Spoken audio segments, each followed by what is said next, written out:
Jean Jaurès, aux instituteurs et institutrices, lettre du 15 janvier 1888. Vous tenez en vos mains l'intelligence et l'âme des enfants. Vous êtes responsables de la patrie.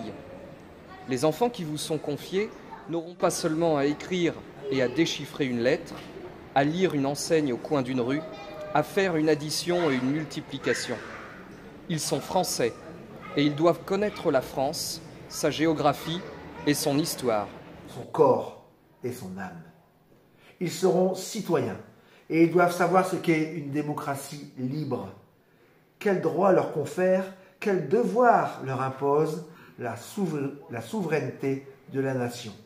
Enfin, ils seront hommes et il faut qu'ils aient une idée de l'homme. Il faut qu'ils sachent quelle est la racine de toutes nos misères. L'égoïsme aux formes multiples. Quel est le principe de notre grandeur? La fierté unie à la tendresse. Il faut qu'ils puissent se représenter à grands traits l'espèce humaine, domptant peu à peu les brutalités de la nature et les brutalités de l'instinct, et qu'ils démêlent les éléments principaux de cette œuvre extraordinaire qui s'appelle la civilisation.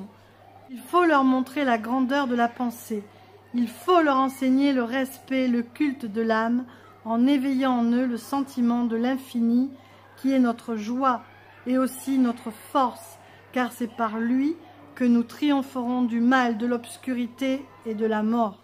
Et quoi? Tout cela a des enfants? Oui, tout cela. Si vous ne voulez pas fabriquer simplement des machines à épeler, je sais quelles sont les difficultés de la tâche. Vous gardez vos écoliers peu d'années, et ils ne sont point toujours assidus, surtout à la campagne. Ils oublient l'été, le peu qu'ils ont appris l'hiver. Ils font souvent, au sortir de l'école, des rechutes profondes d'ignorance et de paresse d'esprit. Et je plaindrai ceux d'entre vous qui ont pour l'éducation des enfants du peuple une grande ambition, si cette grande ambition ne supposait pas un grand courage.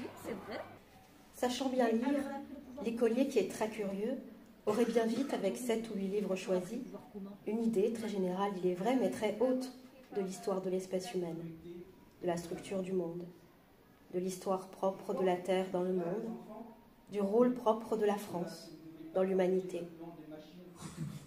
Le maître doit intervenir pour aider ce premier travail de l'esprit. Il n'est pas nécessaire qu'il dise beaucoup, qu'il fasse de longues leçons. Il suffit que tous les détails qu'il leur donnera concourent nettement à un tableau d'ensemble de ce que l'on sait de l'homme primitif à l'homme d'aujourd'hui. Quelle prodigieuse transformation! Et comme il est aisé à l'instituteur, en quelques traits, de faire sentir à l'enfant l'effort inouï de la pensée humaine. Je dis donc au maître, pour me résumer, lorsque d'une part vous aurez appris aux enfants à lire à fond, et lorsque d'autre part, en quelques causeries familières et graves, vous leur aurez parlé des grandes choses qui intéressent la pensée et la conscience humaine, vous aurez fait sans peine, en quelques années, œuvre complète d'éducateur. Dans chaque intelligence, il y aura un sommet. Et ce jour-là, bien des choses changeront. Je voudrais rajouter quelque chose pour ce qui se passait justement à Nice et les victimes de cette affreuse chose.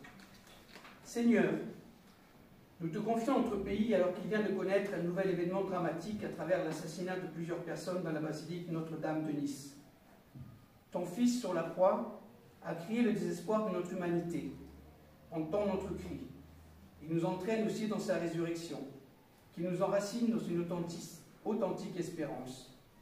Nous te prions pour les défunts et leurs familles, nous te confions leurs douleurs. Nous te prions pour la communauté chrétienne et tous les habitants de la ville de Nice,